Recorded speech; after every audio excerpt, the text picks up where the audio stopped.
maybe I should talk a little bit of what I actually thought of the game now that I'm kind of finished with it. I mean, okay, so like the story is whatever. Okay, fine.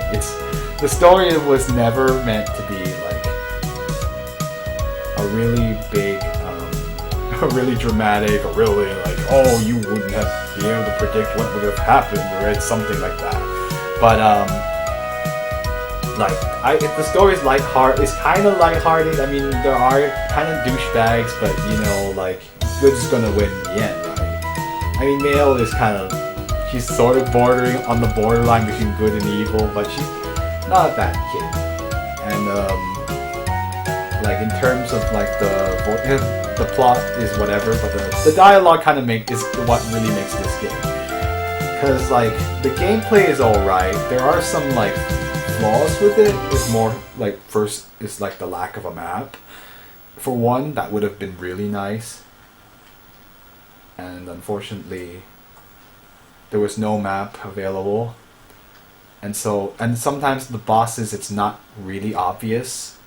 Well, it's not a really interesting... The bosses weren't really that interesting because a lot of it kind of boiled down to like just exploits. Or not exploits, or just hitting the weakness over and over again. Whereas like... And like there's not even different phases. Well, there were some bosses with different phases, but I don't know what happened near the end. It's like all the bosses were just the same throughout. Even the Overlord, the epic battle, was kind of like, yeah, that's it. I mean, in some ways I'm glad it turned out that way. But the other thing that is that the music's okay too. I'll kind of remember it, but it's not like Metroid or something. In some ways, this game is a lot like Super Metroid, in that it's very equipment based, but you don't really gain too many new abilities. It's kind of like you just kind of hack and slash, and that's not a bad thing. But it makes the controls are okay. Like sometimes you get hit by things you wouldn't have expected, and like let's see. And like let me think. I had something. Oh yeah. Like the battle system, the challenge is just good enough. Like it's a little bit almost too hard, but in some ways it's just hard enough that it makes you mad enough to keep going if you have the skill to do it. And like I was struggling a lot in some of the bosses, but eventually like once you kind of figure, like you can still figure, at least with loading anywhere, you can figure out the weaknesses. The other thing that bothers me too is the scrolling.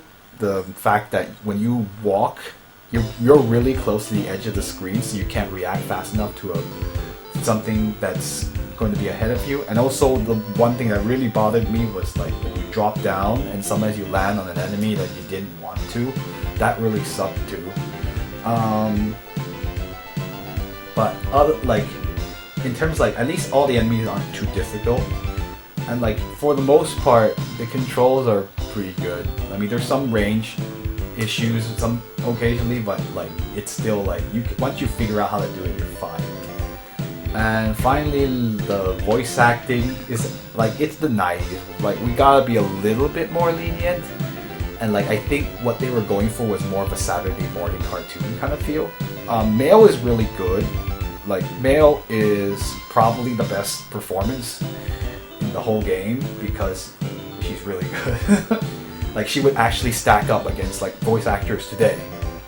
The other people, well, there's some controversial choices, and like just having different accents throughout from the same race of people, and like it's just so, some of Working Design's decisions are so random, but I mean I guess that's part of the charm of it. Like you know that if you see this game you can see exactly how much they tried, and that's like they really try to make this game like special, and they put their own touches and like their own comedy writing, for better or worse.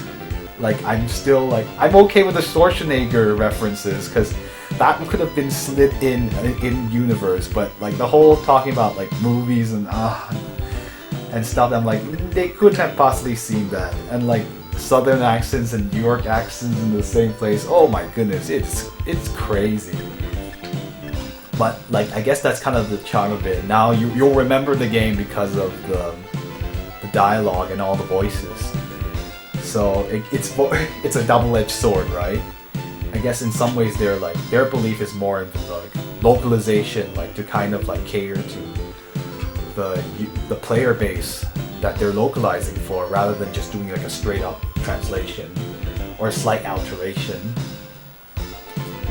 So it's kind of an interesting take on it, and like that's what they were known for.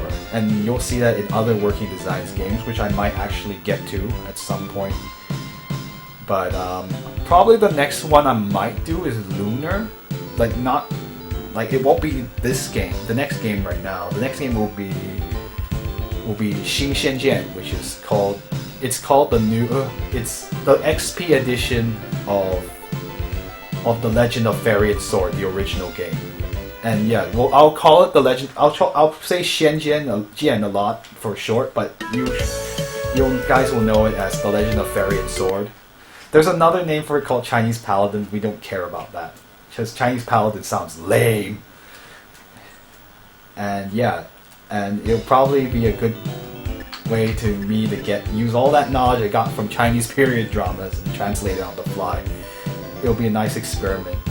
So anyway, yeah, I mean, overall for Popful Mail, in some ways I kind of really enjoyed it, despite all the flaws. Like I was still able to notice I didn't use any guides whatsoever. I had no facts, and I had no facts, and there was only one time when someone on stream actually gave me a little bit of advice on how to beat a boss, but they didn't tell me, like in the end, like that's not enough to you can easily figure it out. And and the whole the whole you can shoot up, that was really helpful. I didn't really figure it out and then never thought about that, and that probably helped me with the game. So it was not completely guideless, but it was guideless. It was a friendly a friendly Twitch watch viewer, so it's not too bad. But yeah, you can actually get to this game without like me, and you can figure it out. So at least the game isn't. You can even though sometimes it's hard to tell where to go, but once you get an idea, you can go anywhere you want. And I love the fact that some of the innovations that I really liked from the game is the fact that I can teleport to different places, and the switching characters mechanic is actually really cool. And I actually found a use for the magician. Who would have thought? I mean, at first I was like, Tat is the most worthless character in the game. Oh wait, there's a boss that only he can take out, and then it's just stuff like that. And otherwise, would I recommend people to play it? So in my opinion, if you are a platformer person like me, or you have decent amount of skill, you have a decent amount of skill. You don't have to be a speedrunner. You just have to be willing and patient, and willing to get your hands dirty. Then this is a game you should give a try, because I think you'll be laughing like I did. There's some really really funny parts. Otherwise, if you're a person that's only playing turn-based games, you're not really interested in pushing your reflexes, then I might just watch a playthrough, and I will probably just watch all the dialogue and stuff on YouTube. And actually, now that I've beaten the game, I might even watch the Japanese version to see what really changed, because I know I saw even what I saw was really really different. And it's almost a complete. Well, it's not a completely different game because the gameplay is exactly the same, but just the way the characters act, they're mostly the same, except some of the enemies are completely different. Anyway, so yeah, it's pretty good. It's not my favorite game I've ever played, or not my favorite game of this genre, which is more, I might say that's more Super Metroid or Castlevania Symphony of Night, but it's still worth playing just for just for the story. I can't believe I'm saying that. Normally games should be good without the story, but it's still pretty good with or without the story, but it's the story that makes it a bit more special. So anyway, I'm kind of done rattling off about it, and I'm really excited to start the Chinese game. And hopefully, yeah, things will go well, and then we'll be able to get started, and it'll be a lot of fun.